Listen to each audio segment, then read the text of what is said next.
The USA Youth Men's National Team finishes play in Montenegro, and Olympic gold medals are on the move from the diamond to the ice, next on the counterattack.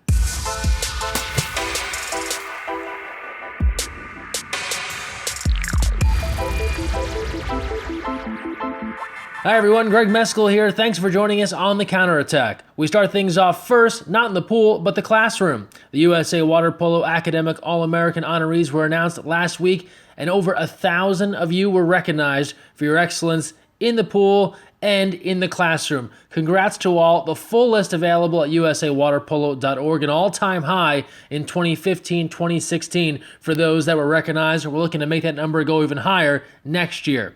From there, we go to youth water polo and the men's youth national team finishing up play in Montenegro at the FINA Youth World Championship. Last week, we told you about a pivotal matchup against Russia. Unfortunately, Team USA lost that match. That dropped them into the 9th through 12th place bracket.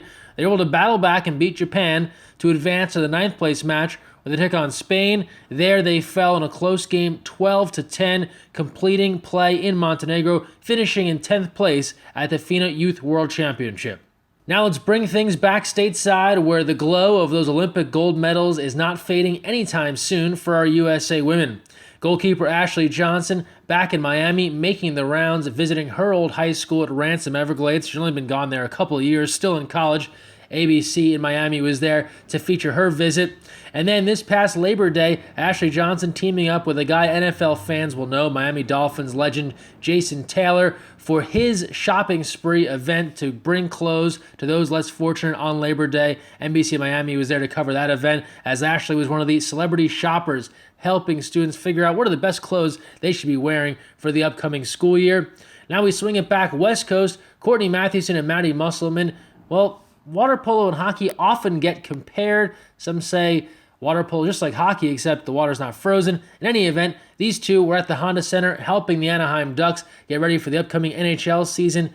What an honor. They got to paint the ice before they put the rest of the ice on top to get the whole rink ready for the hockey season. Last week, we were also in Anaheim for the first pitch at the Angels game. Courtney was again honored with the first pitch duties. Well, again, more baseball action. Team USA in Los Angeles tonight for Dodgers versus Diamondbacks, where they will be honored at Chavez Ravine. We'll have coverage of that next week. And if we're still talking Olympics, we're still talking Junior Olympics. We've been showing you great features on some of the clubs that took part in the world's largest water polo tournament over the last couple of weeks. Another feature here on the 12U San Clemente Tritons, another team thrilled to be taking part in the JOs. We started our girls team 3 years ago. We started as a co-ed team. We've slowly been building. This year we actually had to move up 4 10 and unders to our team to be able to have enough numbers to come to Junior Olympics. And we're a family. We're from a small town. We're all going to be going to the same high school.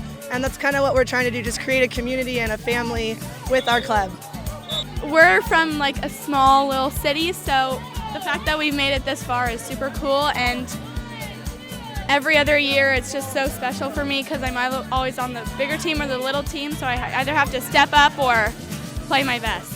We're a family, and we all work together and encourage each other, and we don't put anyone down, and we just encourage each other a lot.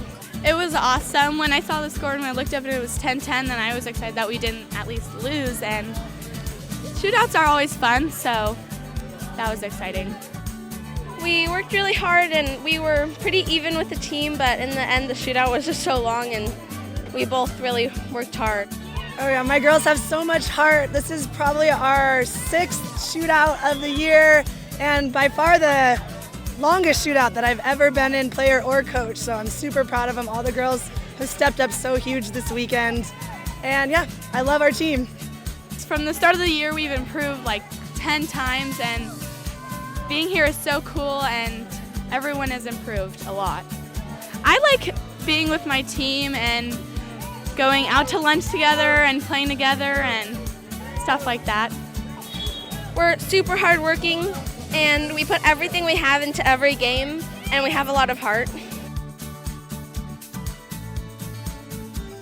I think just the whole family aspect that we have. We know after this weekend that we have each other's back, whether we're winning or losing. That's really not the goal here. It's to create a community of water polo, and just realistically, these girls are going to be friends for life. I've been friends with my water polo players from San Clemente, so that's the aim.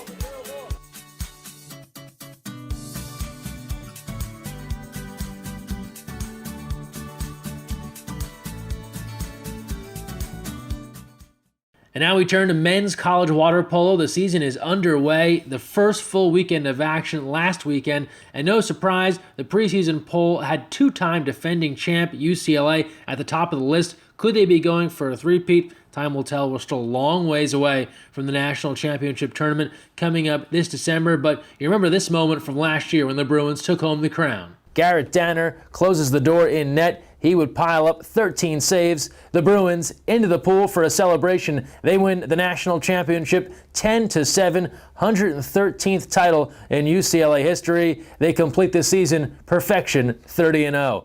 Let's look around the scoreboard from this past weekend, and a big weekend not just because the season had begun, but because 3 men's college water polo programs were playing their first weekends of competition ever in program history. First up, 2 teams starting this year played each other.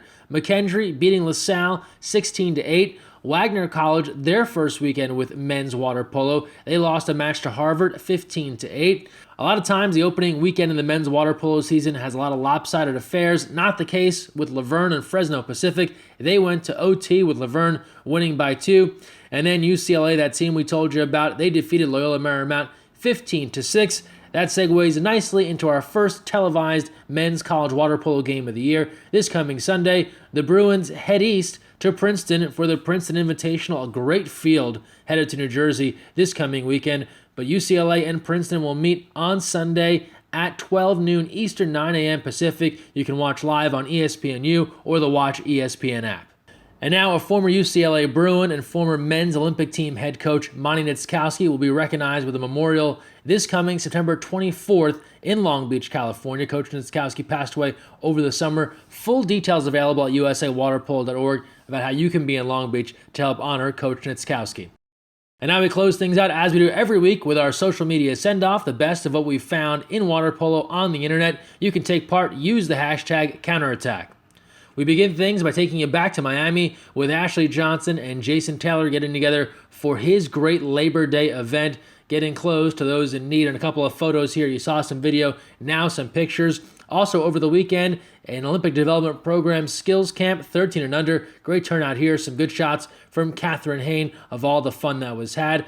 Derek Ellison was on site for that LaSalle-McKendree battle, capturing the historic moment from his Twitter account. And then everyone showing off those gold medals, as we told you about Ashley Johnson taking her gold to the Alpert Jewish Community Center in South Florida. How about Rachel Fatal getting together with the CIF Southern Section Commissioner?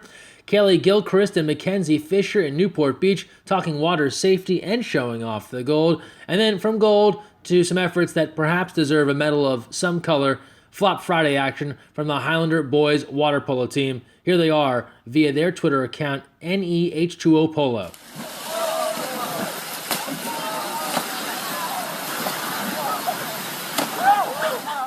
And the only question left to ask, it's men's college water polo season. Will we see a varsity squad go all in on Flop Friday? The challenge has been thrown down. We look forward to someone taking part. So that's our social media send-off for this week. Again, don't forget you can take part in this every week by using the hashtag counterattack and tagging us at USAWP. That'll do it for this week's episode of The Counterattack. Thanks for watching, and don't forget, when you're on The Counterattack, look weak side.